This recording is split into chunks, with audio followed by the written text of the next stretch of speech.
My wife crossed the only line I ever set with her after she connected with my abusive mom, with whom I cut contact. Now the police are involved. My wife and I have known each other for 10 years, and we got married in 2018. We have very different lifestyles. She's a very devout Mormon, and I am not religious. We found some way to make it work. It was a hard road, but there are still some challenges, and we love each other very much. She has never met my biological mother.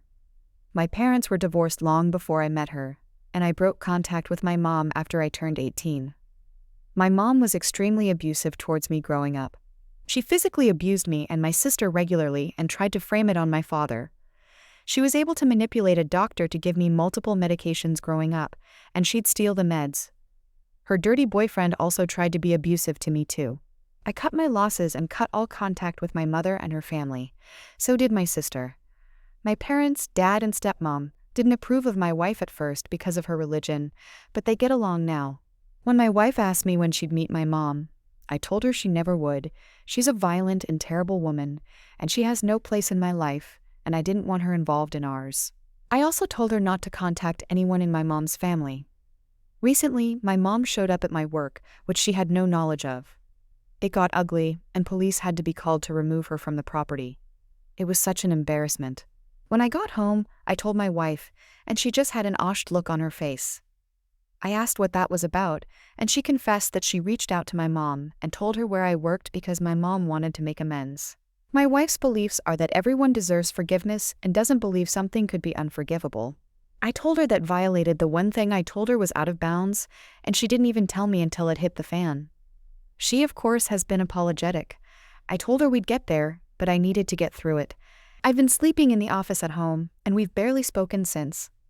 We are supposed to travel to her parents for Thanksgiving, but I'm really considering staying home with the dogs so I can sort myself out. I'm not sure how to get over this. Edit, added that she's met my stepmom. She's also fully aware of what my mom did to us. Relevant comments. MJ8, do you have or plan to have children? Is she going to use her stubborn beliefs to expose them to abusive people? You really need to think long and hard. Don't sweep this under the rug. We don't have any children. She really wants them, and we've only recently started trying to have one. Because of my experience, I'm genuinely afraid of being a dad. I wanted to make sure our marriage would last, and I wanted us to be older and enjoy time together first. That's also part of what's eating at me at this point. Top comments. Amazing since 7 on 2 at 5. This post was just painful to read. I would stay home and not travel with her. She totally disregarded your wishes and allowed your abuser to find you. True love means you protect a loved one and do not set them up for a desire to be virtuous. It was never her right to do this. Best of luck to you, and may you have at least a restful Thanksgiving. Powerful Bug 13769. This would be akin to my husband bringing the person who molested me when I was a child back into my life. This would be an absolute deal breaker for me. My spouse is my safe space, and if they take that safety away, there is nothing left. I am so sorry. Art needs more floof. You have a bigger problem here than just forgiving her. Without substantial change on her part, she is quite likely to do this again if you have children, because children need grandma and any other significant life event that she thinks your mother has a right to know about. It is also possible your wife has some warped idea of being the hero by having you and your mother reconcile. Your wife needs education on childhood traumas and respecting and supporting survivors. As well, you likely need couple counseling to guide the rebuilding of trust between you. Do you have a therapist who specializes in adult survivors of childhood abuse? You may want to start with individual therapy to help wrap your head around all the complex feelings you have about your wife's choice. Update. I appreciate the support of those who messaged me, as well as those curious about what happened. I didn't expect this to blow up. I'll give an update in chronological order, but trigger a warning. Details about childhood abuse are mentioned. Get this out of the way. Mom was served with a restraining order. She can't go on my work property, and I suffered no issues at work because of what happened. Leading up to Thanksgiving, my wife and I sat down to talk. I said I wasn't going to go to her parents for the holiday, and I think it would be best if we had some time apart. She was upset and scared because she has bad anxiety when she travels far alone. So her sister agreed to travel with her. But in this conversation, I asked to see the messages between her and my mom. My mom had bothered her for months with messages on Facebook asking how I was doing, if I was alive, and saying she doesn't get to hear from her son, etc. That part is what got my wife to reply with an update on everything. She mentioned what I did at work and named the place. There's only one location in our city. I knew she had been reached out to, as I, my sister, and her husband all had. But I didn't know she was constantly harassing my wife like that. In the time between my mom showing up in this conversation, my mom sent several messages accusing her of setting her up, keeping her son from her, and other very pleasant messages. She went to her parents' place. I made burgers and hung out with the dogs on Thanksgiving. I went over to my dad's that Friday while everyone there was out doing Black Friday things. We hung up the Christmas lights, and I told him what happened. Oddly, my dad didn't have much to say. He asked what I was going to do. I asked him for a specific file he had, and I told him I'd show her the file. The wife comes home after almost a week, and the day after, I sit her down, we have a conversation, and I pull out the file. She clearly didn't intend what happened, but she asked if I was divorcing her. I said no, but she needed to have told me what happened and/or blocked her. If she had insisted on messaging my mom, I should have been involved to make a more generic message. At this point, I opened the file, put it in front of her, and she went completely pale. In the file were pictures of me the night my mom gave up custody. What happened was that we got into a fight over my grades in junior high. My mom started hitting me repeatedly, to the point where her nails had started to cut my face. At this point, I was big enough to stop her.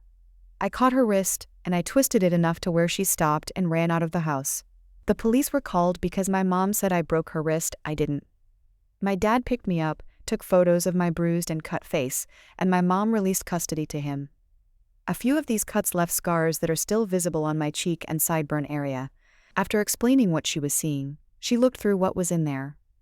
I told her she needed to understand, and she opened the door for my mom to do this to me again.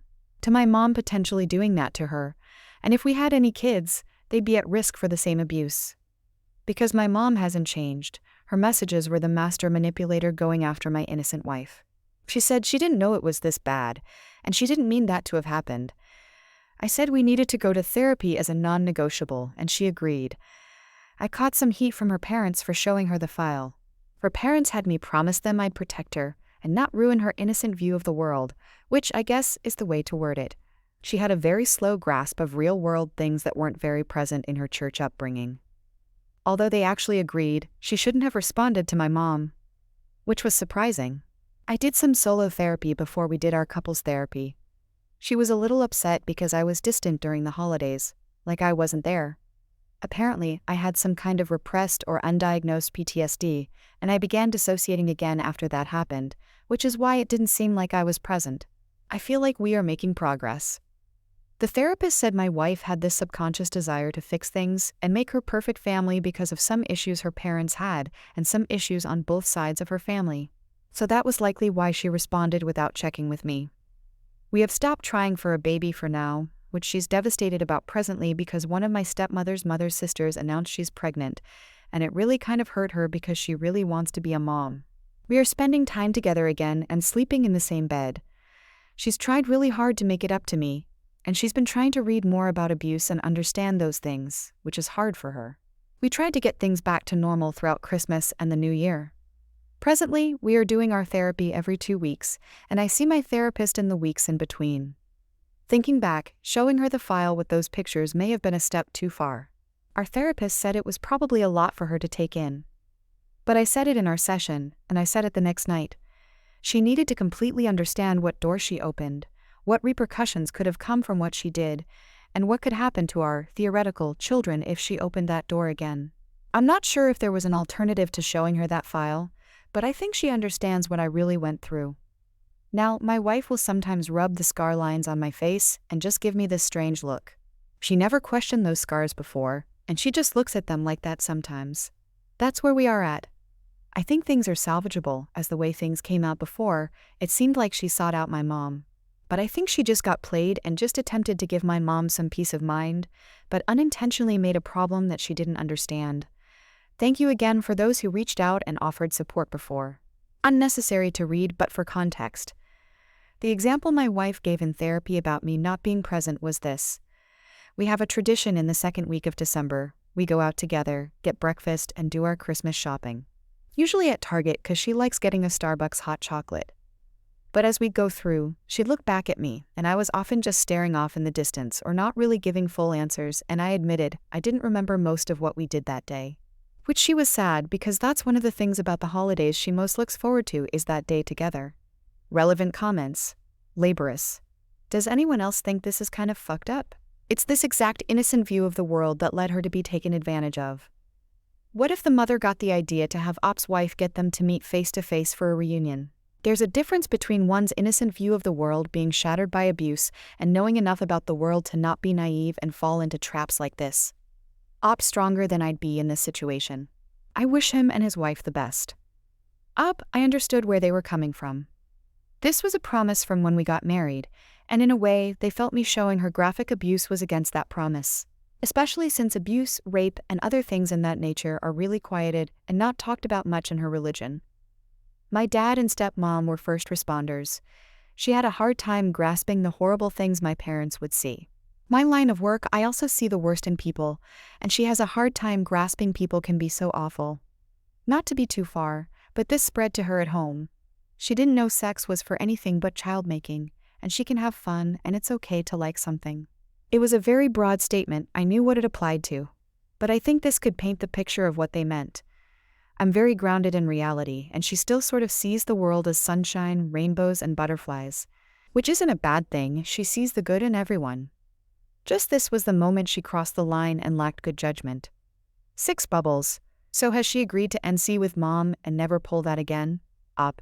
Yes, my mom is blocked, and she knows not to talk to her. Plus, she became the target after things didn't work out, so she now knows she needs to immediately block her, and she's verbally said it to me and in therapy. Let's dive into the second story. Story 2. He wrongly accused and tried to get my team member fired, so I get him deported. Back in the early 2010s, I started working for a big internet-based company in the UK. The company was opening a new office with a new subdivision in London. When I started, there were 2 team leaders and the office manager. The 2 teams were the content team and the SEO search engine optimization team. I was recruited to be the development team lead, that is web development.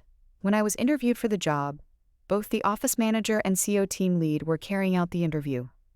As you do in interviews when they asked if this or that could be done, I would respond yes, of course, or you would get a better result doing X, Y, or Z. So, I got off of the job, and for the first year there was so much going on. As well as building a team, I also had a portfolio of websites that needed to be redeveloped and redesigned. It was at this point that some red flags started to pop up.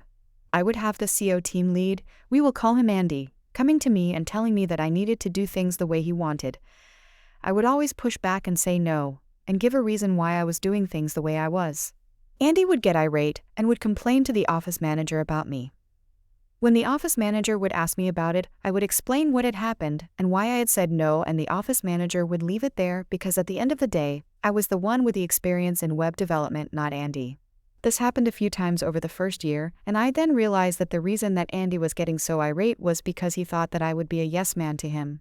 Sorry, buddy, that is not who I am. So, now that we have the backstory, let's get into what led to the revenge. Me and the team had been working hard to get 2 of the new websites completed, and I was due to show them off to the board before they went live. This company's head office was in another part of the country, and I had to leave the office in London at about lunchtime. So I arrived to the hotel that is across the road from the head office about 4 p.m. and jump on my laptop to start going through the sites to run some tests. I was testing functionality, making sure the look and feel were correct, things like that. Then it happened, we found a major bug that caused a major issue with the functionality of the website. So it is at this point that I am going to introduce the star of our story, Johnny, not real name, but attacked all the same, who was my senior developer. Me and Johnny working through the night, me in the hotel room and him in the London office. We finally fixed the bug, about 7 a.m. the following day. My meeting with the board was at 10 a.m., so after getting showered, feed and over to the office, I started my day with 0 hours sleep. I go into the meeting and the first thing that is said is the CEO asking if I was okay. I had met him a few times and he was a really nice guy. I explained that we had found an issue with the sites yesterday and me and Johnny had worked through the night to fix it before the meeting. Long story short, everyone was really impressed and loved the new sites.